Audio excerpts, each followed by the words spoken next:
दोस्तों, अगर आप मेरे चैनल पे नए हैं, इस वीडियो को पहली बार देख रहे हैं तो फटाफट से जाकर मेरे चैनल को सब्सक्राइब कीजिए क्योंकि हर हफ्ते मैं लेके आती हूँ कुछ नया। Hi friends, this is Taraka and welcome back to my channel a sparkling star.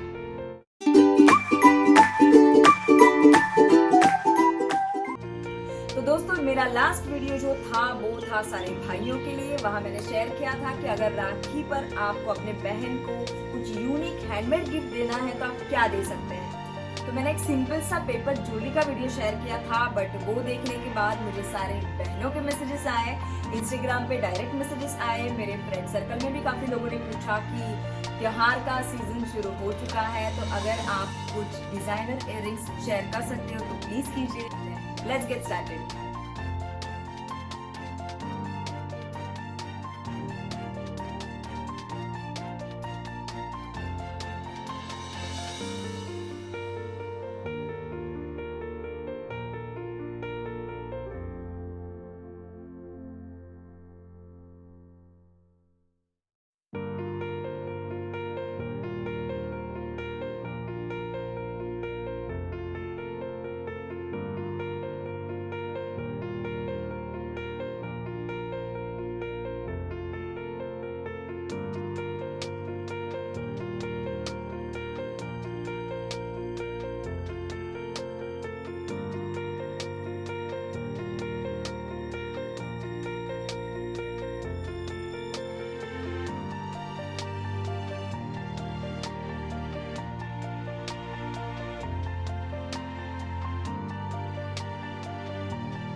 तो फ्रेंड्स, अगर आपको मेरा ये वीडियो अच्छा लगा तो लाइक कीजिए, अपने दोस्तों के साथ इसे शेयर कीजिए और मेरे ये डिजाइनर इयररिंग्स आपको कैसे लगे ये मुझे कमेंट बॉक्स में जरूर बताइए। और यस, सब्सक्राइब तो याद से कीजिए। टाटा।